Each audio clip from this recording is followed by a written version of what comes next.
Good morning students. आज हम देखेंगे द मोशन ऑफ द अर्थ। इस चैप्टर में हम जनरल जो पॉइंट्स है जो इसके ऊपर हम डिस्कस करेंगे, it is rotation, revolutions, solstice, equinox, इसके ऊपर डिस्कस करेंगे। तो फर्स्ट देखते हैं about the introduction part, the movement of the earth. Movement of earth,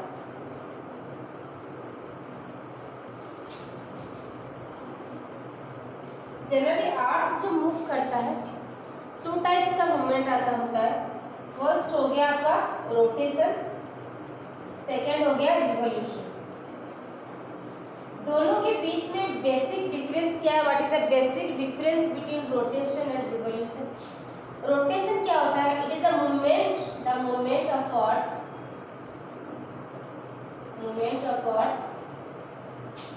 around its axis. Axis के चारों ओर जब घूमता है then it is called rotation. Revolution क्या है? The movement of earth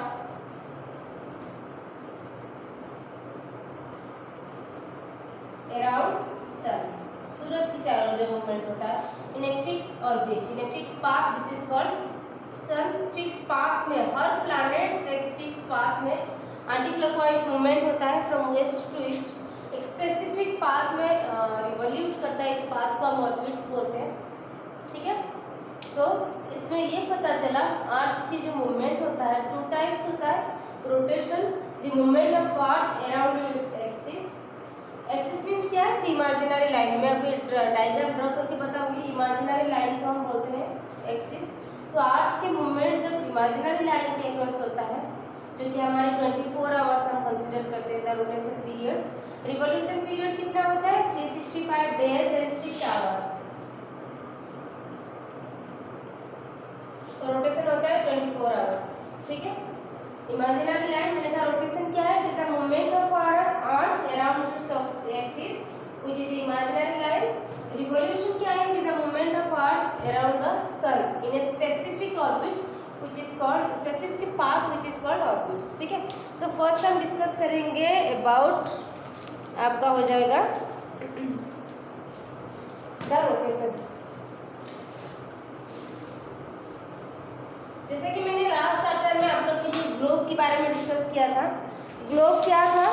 globe it is the model of earth. Earth की एक मॉडल है जिसमें हम रिप्रेजेंट करते हैं अलग अलग कंटिनेंट्स को, डिफरेंट टाइप्स ऑफ लैंडफॉर्म्स को रिप्रेजेंट किया जाता है।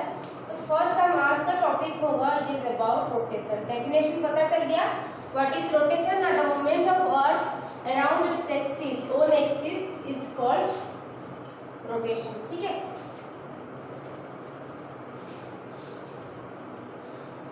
नॉर्थ पोल,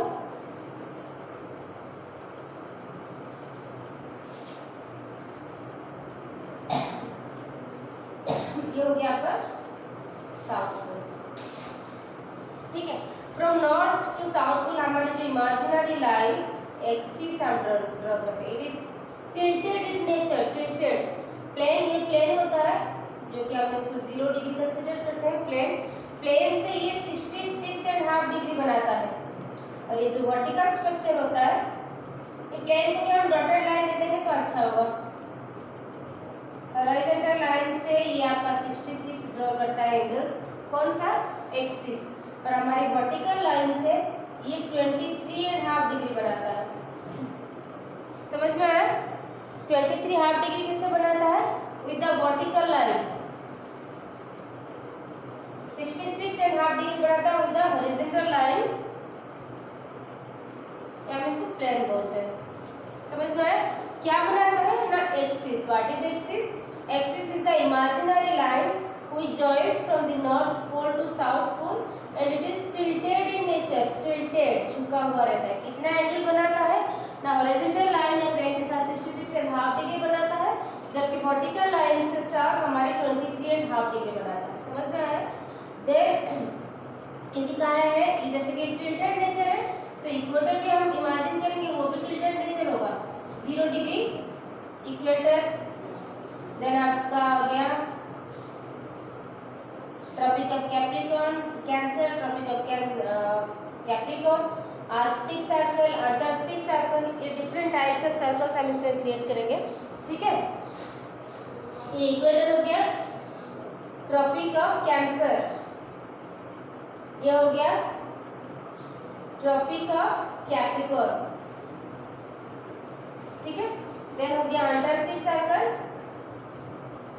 और ये हो गया आर्कटिक सर्कल, ठीक है, जिसको हम पोलर रीजन कंसीडर करते हैं क्योंकि ड्यूरिंग द रिवोल्यूशन सनलाइट क्या होता है डायरेक्टली इक्वेटर के ऊपर पड़ता है डायरेक्टली, और पोलर रीजन में स्लैंटिंग के सनलाइट पड़ता है, स्लैंटिंग एक तिरछा होके, जिसकी वजह से सनलाइट बहुत कम पड़ता है, जिसकी वजह से यहाँ पे ग्लासियर्स या पोलर रीजन इसको बोलते हैं, टेम्परेचर बहुत कम होता है, और इक्वेटर में सनलाइट बिल्कुल डायरेक्टली पड़ता है, जिसकी वजह से इवापोरेशन बहुत ज़्यादा होता है। इवापोरेशन प्रोसेस क्या है? The process in which water changes into water bodies, sorry water vapours, water bodies जैसे कि आपका लेक्स, रिवर्स, ये सब में जो पानियाँ रहता है ना, ये during by the contact of sunlight, क्योंकि यहाँ पे सनलाइट बिल्कुल डायरेक्टली पड़ता है तो ज़्यादा इवापोरेशन होता है, इस वजह से जनरली आपका साउथ अफ्रीकन टाइप यहाँ पे जैसे घना जंगल दिखता है, तो इक्वेटर रीजन में क्या होता है इवापोरेशन रेट जितना ज़्यादा होता है, एटमॉस्फेयर में वाटर ड्रॉपलेट्स उतना ज़्यादा पाए जाते हैं, प्रेसिपिटेशंस कंडेंसेशंस पूरा रेगुलर होता रहता है, इसलिए वहाँ पे जितना धूप होता है उतना ज़्यादा बारिश भी होता है, ये आपका डिपेंड करता है due to the process of evaporation, ठीक है।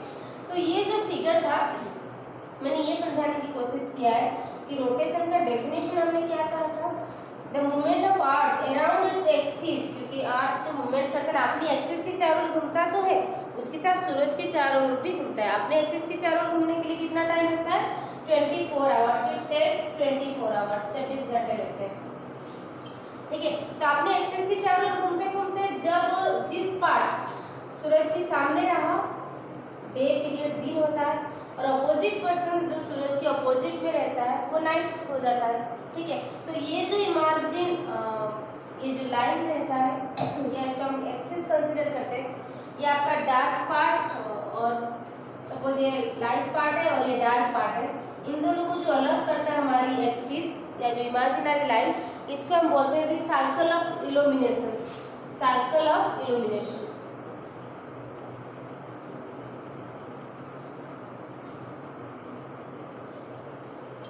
एक्सिस क्या करता है ना, प्लैनेट्स हमारे अर्थ के घूमते टाइम जो पार्ट सूरज के बिल्कुल फ्रंट में रहता है वो डे पार्ट रहता है, और उसका अपोजिट साइड बिल्कुल डार्क पार्ट रहता है। तो ये जो एक्सिस है जो टिल्टेड नेचर है, ठीक है, ये दोनों पार्ट को अलग अलग करता है, इसीलिए इस पार्ट को हम बोलते हैं सर्कल ऑफ इल्यूमिनेशंस, ठीक है। तो रोटेशंस की वजह से मैंने ये कहा हमारी डे और नाइट होता है, दिन और रात होता है, और एक पॉइंट आपको आता है जो आपका माइड पीरियड या जो मिड पॉइंट होता है, ठीक है। एक पॉइंट आएगा आपका डन और एक आएगा डस्क। डन क्या होता है ना, जब सनराइज होने से पहले रात खत्म नहीं होता और जो सनराइज मिड पॉइंट है, ठीक है, जिसको हम हिंदी में भोर बोलते हैं, ये जो समय है, ठीक है, मतलब it is the combination of night and sunrise, ये जो बीच का जो पीरियड है हम इसको बोलते हैं डन।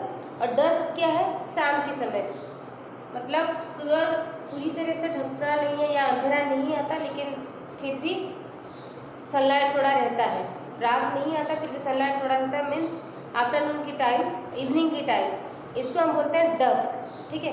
क्या है देखो इसमें देखा है, as the earth moves from west to east, कहा था अर्थ के मूवमेंट एंटी क्लॉकवाइज डायरेक्शंस में होता है, from west to east. The dark half gradually faces the sun moving towards the day light, जो डार्क पार्ट रहता है ना वो धीरे धीरे डे पोर्शन में चले जाते हैं, मतलब घूमता रहता है तो पीरियड चेंज होता रहता है, ठीक है। The movement will also produce the conditions of dawn and dusk, जो मिडिल पीरियड है, मैंने जो बताया था मिड पीरियड है, डन एंड डस्क, भोर एंड शाम की जो पीरियड रहता है, which is the period of diffuse light between the day and night, ठीक है। डिफ्यूज डे लाइट और नाइट, इन दोनों का जो कॉम्बिनेशन पीरियड है उसको हम बोलते हैं dawn and dusk. In the morning, सुबह के time, when the sun is not visible, जब सूरज दिखता नहीं है, and yet there is some light, फिर भी थोड़ा सा, जिसको हम भोर के समय बोलते हैं, सूरज बिल्कुल विजिबल नहीं होता फिर भी लगता है कि हाँ शायद मॉर्निंग हो चुका है, ठीक है। अराउंड 5 AM 5:15 AM ये जो टाइम है उसको हम बोलते हैं डन, ठीक है।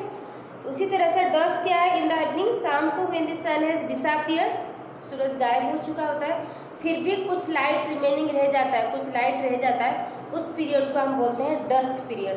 ठीक है, तो ये था आप लोग का रोटेशंस। पहले पता था कि हमारी जो धरती है वो फ्लैट था, सर्कुलर, मतलब कुछ एस्ट्रोनॉमर या जियोलॉजिस्ट के हिसाब से या लोगों की ये कहावत था कि हमारा धरती गोल नहीं है, फ्लैट है। लेकिन आपके जो जियोलॉजिस्ट है फर्डिनांड मैगेलिन, निकोलस कोपर्निकस, इन दोनों के हिसाब से इन्होंने पहले बताया था कि नहीं, धरती हमारी फ्लैट नहीं है, it is circular in shape. क्योंकि लोग जो सेलर थे ना, नाविक थे, वो लोग पहले डरते थे, उनके हिसाब से ये था कि धरती फ्लैट है, अगर हम समुद्र में बहुत दूरी तक चले जाएंगे शायद हो सकता है वहाँ पे धरती खत्म हो गया हो। तो इसके लिए पहले सबसे पहले फर्डिनांड मैगेलिन इन्होंने कहा था, जो कि पोर्तुगीज सेलर था। जब उन्होंने अपना सफ़र शुरू किया 1519 में सदर्न स्पेन, फिर 1522 बिल्कुल उसी पॉइंट में आके दोबारा 3 साल में पहुंच गए, तो तभी फर्डिनांड मैगेलिन को पता चला नहीं, हमारा धरती गोल है, स्पेरिकल इन स्ट्रक्चर है। इसलिए जहाँ से निकले थे वही पर्टिकुलर पॉइंट में आके आफ्टर 3 ईयर्स पहुँच भी गए। उसके बाद आपका निकोलस कोपर्निकस 1530 में एस्ट्रोनॉमर है, इन्होंने एक बुक लिखा था और उसमें से उन्होंने ये बताया था कि अर्थ जो है अपने एक्सिस के चारों ओर एक सर्कुलर पाथ में घूमता है, टाइम टेकिंग रहता है 24 आवर्स। ठीक है, और रिवोल्यूशंस पीरियड होता है आपका 365 डेज एंड 6 आवर्स। ये जो 6 आवर्स है आफ्टर 4 ईयर्स, 4 साल के बाद 24 आवर्स में कन्वर्ट हो जाता है 6666, जिसकी वजह से आफ्टर 4 ईयर्स, 4 साल के बाद हमारी जो रिवोल्यूशन टाइम एक जो साल होता है वो 365 के बदले 366 डेज का हो जाता है, जिसको हम बोलते हैं लीप ईयर। ये होता है आपकी रिवोल्यूशंस की वजह से।